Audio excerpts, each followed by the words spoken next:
di mana pemerintah sebenarnya telah memperingatkan gubernur provinsi daerah khusus ibu kota Jakarta untuk meminta penyelenggara agar mematuhi protokol kesehatan. Penegakan protokol kesehatan di ibu kota, sekali lagi, penegakan protokol kesehatan di ibu kota merupakan kewenangan pemerintah provinsi daerah khusus ibu kota Jakarta berdasar hierarki kewenangan dan peraturan perundang-undangan.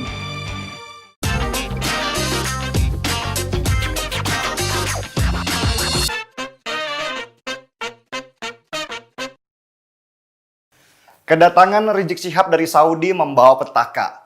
2 Kapolda dan 8 Kapolres dicopot dari jabatannya.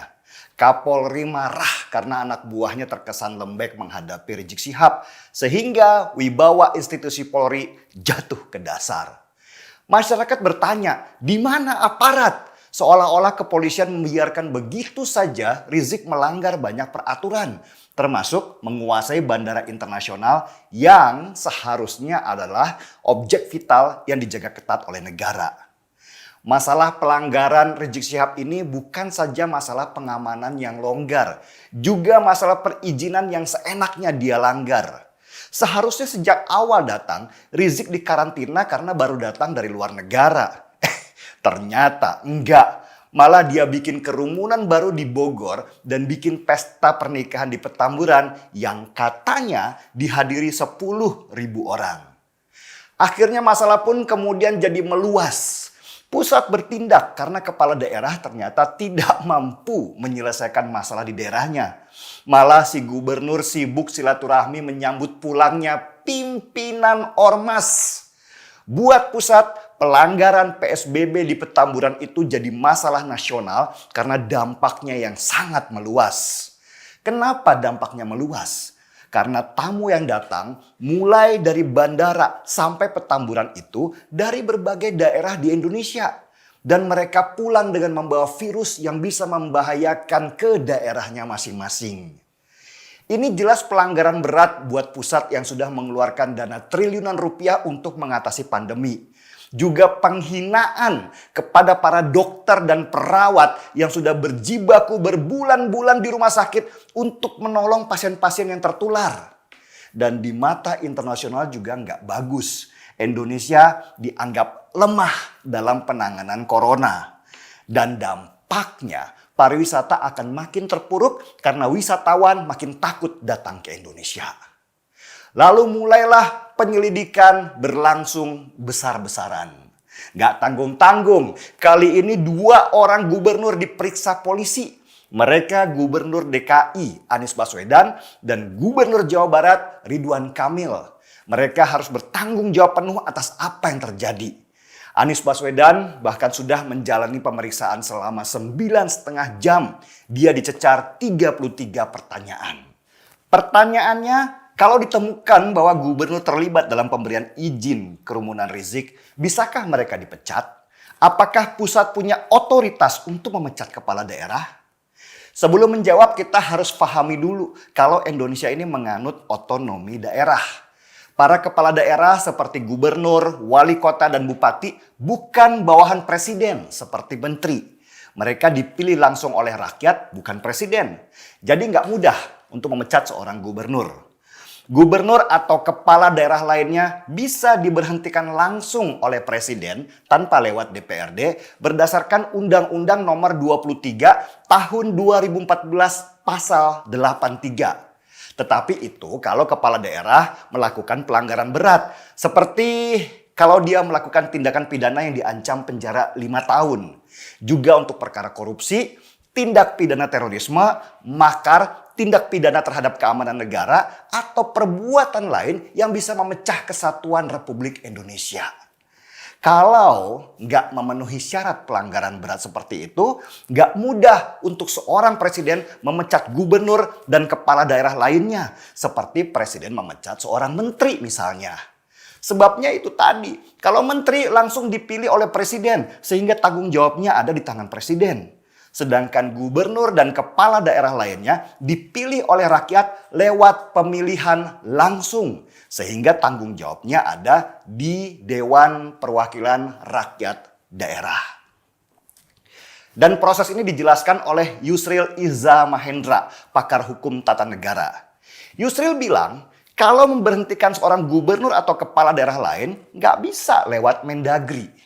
Proses itu harus dilakukan lewat DPRD yang melakukan impeachment atau pemakzulan.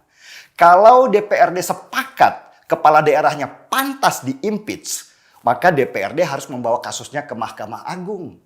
Mahkamah Agung nanti memutuskan apakah kasus itu layak atau tidak. Kalau dinilai layak, maka kepala daerah dikasih kesempatan untuk membuktikan dirinya kalau dia tidak bersalah.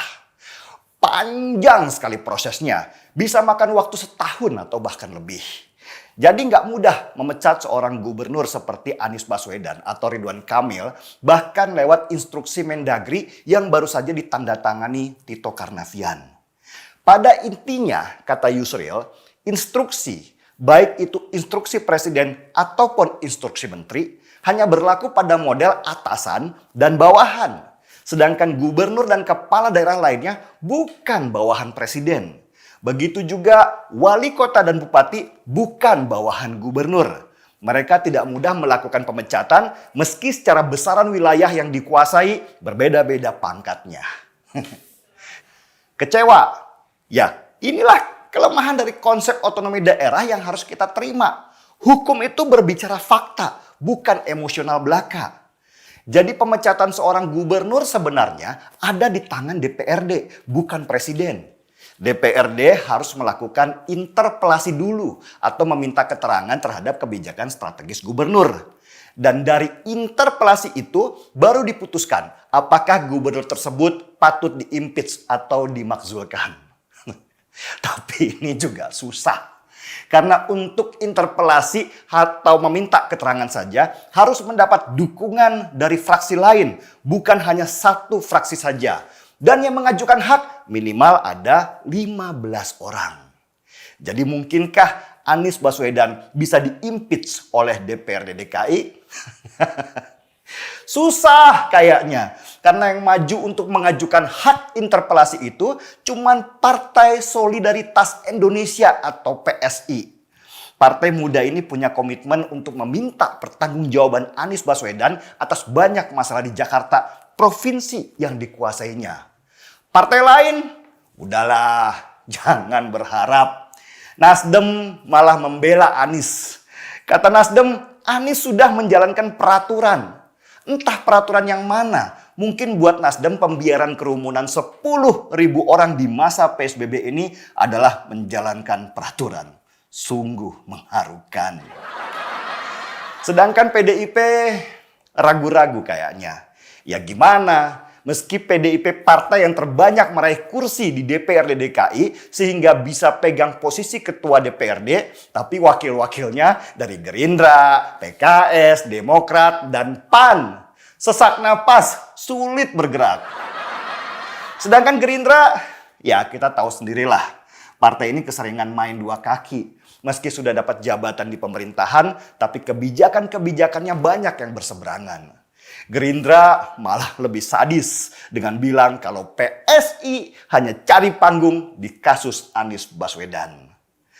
Jadi kebayangkan sulitnya mengimpeach seorang kepala daerah kalau eksekutif dan legislatifnya sudah suka sama suka. Inilah kelemahan sistem demokrasi di balik semua kelebihannya. Mau tidak mau, suka tidak suka, kita harus terima. Sementara Rizik dan Pemprov DKI saling lempar-lemparan sesudah sebelumnya saling memuji. FPI bilang kalau dia sudah dapat izin dari Pemprov DKI, sedangkan Anies Baswedan bilang sudah tegur Rizik Syihab. FPI bilang kalau undangan pernikahan hanya terbatas 30 orang, meski tendanya ada di sepanjang jalan Petamburan. Entahlah, situasinya ruwet memang, seperti pemikiran Rocky Gerung yang kadang di bumi dan seringkali nyangkut di awan. Kita hanya bisa mengikuti apa yang terjadi sambil seruput kopi. Demokrasi memang tidak sempurna dan kita sekarang hidup di dalamnya. Marki Bong. Mari kita bongkar semua. Saya Denny Siregar, kita di acara Timeline.